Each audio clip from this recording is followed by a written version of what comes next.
Não te impacientes. A paternidade divina é amor e justiça para todas as criaturas. Quando os problemas do mundo te afogueiam a alma, não abras o coração à impaciência, que ela é capaz de arruinar-te a confiança. Quantos perderam as melhores oportunidades da reencarnação unicamente por se haverem abraçado com o desespero? A impaciência é comparável à força negativa, que muitas vezes inclina o enfermo para a morte, justamente no dia em que o organismo entra em recuperação para a cura. Se queres o fruto, não despetales a flor. Nas situações embaraçosas, medita caridosamente nos empeços que lhe deram origem. Se o irmão faltou ao dever, reflete nas dificuldades que se interpuseram entre ele e os compromissos assumidos. Se alguém te nega um favor, não te acolhas a desânimo ou frustração, de vez que, enquanto não chegarmos ao plano da luz divina, nem sempre nos será possível conhecer de antemão tudo de bom ou de mal que poderá sobrevir daquilo que nós pedimos. Não te irrites diante de qualquer obstáculo, porquanto reclamações ou censuras servirão apenas para torná-los maiores. Quase sempre a longa expectativa em torno de certas concessões que disputamos não é senão o amadurecimento do assunto para que não fale em minudências importantes.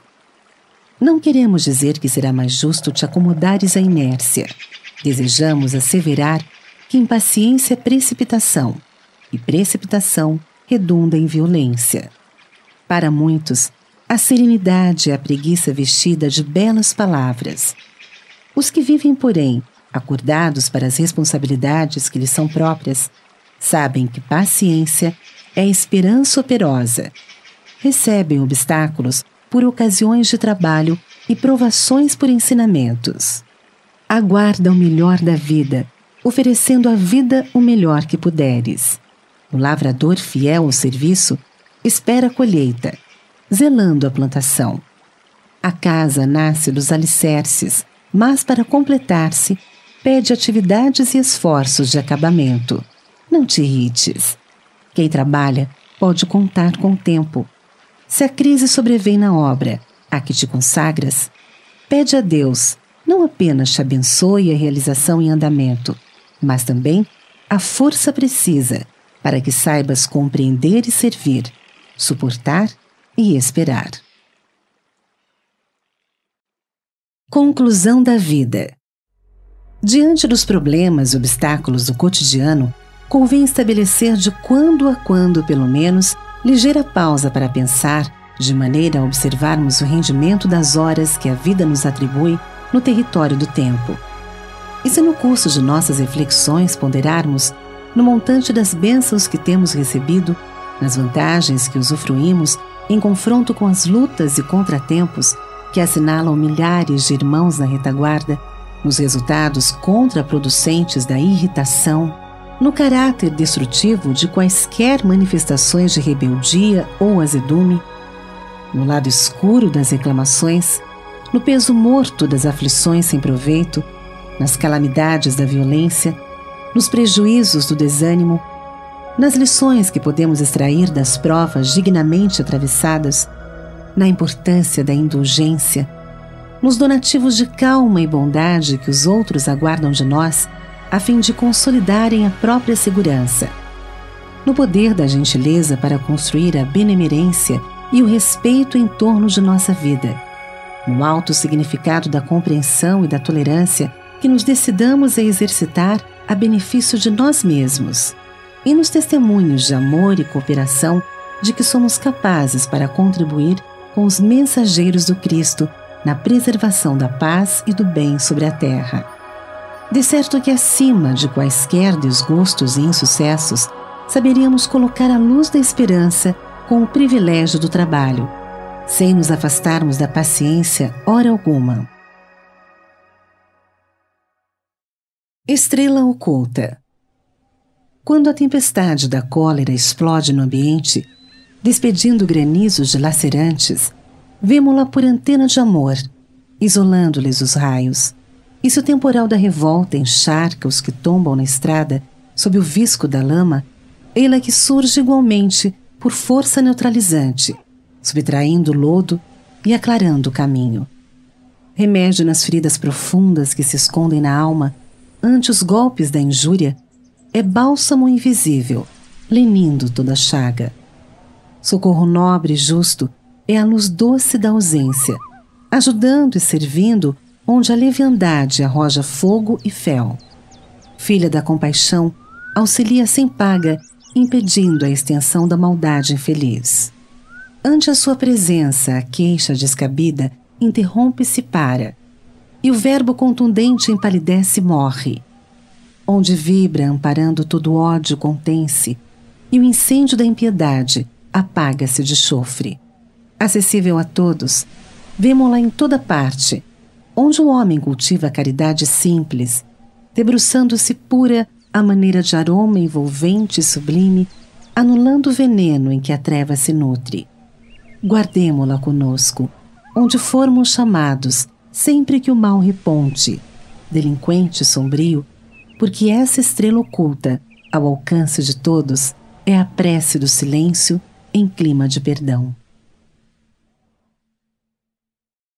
Se procuras a paz, ouvidas as desilusões e as mágoas que porventura te assaltem a mente, para que te fixes na certeza de que a vida encerra os germes da renovação incessante, em si própria, facultando-nos a conquista da verdadeira felicidade. Ouvida ao lado menos feliz dos companheiros de trabalho e de ideal, a fim de que lhes enxergues tão somente as qualidades enobrecidas e as possibilidades de elevação. Ouvida as injúrias recebidas, entesourando as bênçãos que te rodeiam. Ouvida o azedume e a incompreensão dos adversários, e esmera-te a conservar os amigos e irmãos que te apoiam as tarefas do dia a dia. Ouvida os assuntos que provoquem a mentalização dos erros e tragédias da humanidade, e rende culto permanente aos feitos edificantes e heróicos em que os homens hajam exaltado a sua natureza divina. Ouvida os fracassos que já te assediaram a existência e escora-te nas esperanças e realizações com que te diriges para o futuro. Ouvida as reminiscências amargas e mantém na memória os acontecimentos felizes que se te erigiram na estrada alguma vez por motivos de euforia e plenitude espiritual. Ouvida as dificuldades que te entravem a marcha e consagra-te ao serviço que já possas criar ou fazer na seara do amor ao próximo. Se procuras a paz, ouvida todo o mal e dedica-te ao bem, porquanto somente o bem te descerrará caminho para as bênçãos da luz.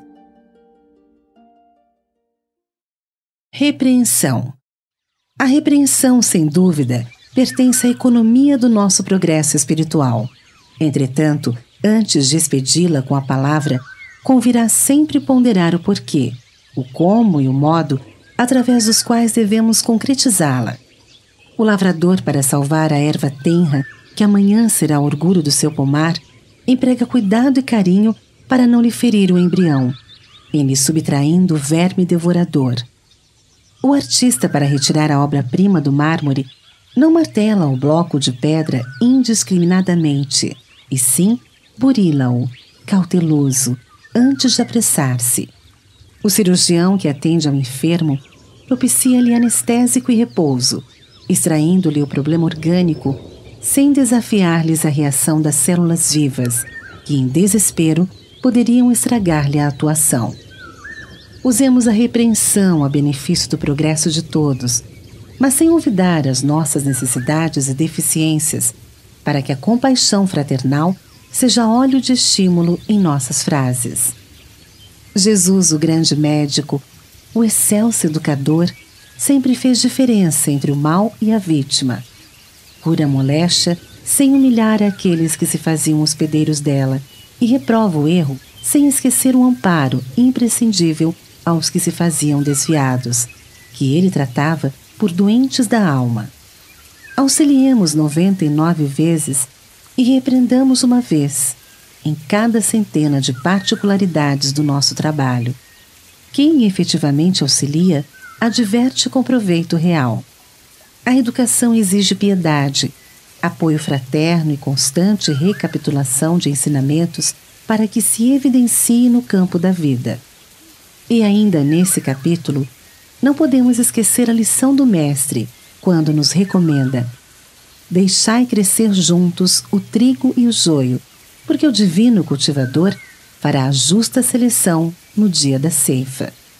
Semelhante assertiva não nos induz ao relaxamento, à indiferença ou à inércia, mas define o imperativo de nossas responsabilidades, uns à frente dos outros, para que sejamos de fato irmãos e amigos, com interesses mútuos, e não perseguidores cordiais que desorganizam as possibilidades de crescimento do progresso e perturbam o esquema de aperfeiçoamento que a sabedoria divina traçou em favor de nosso engrandecimento comum.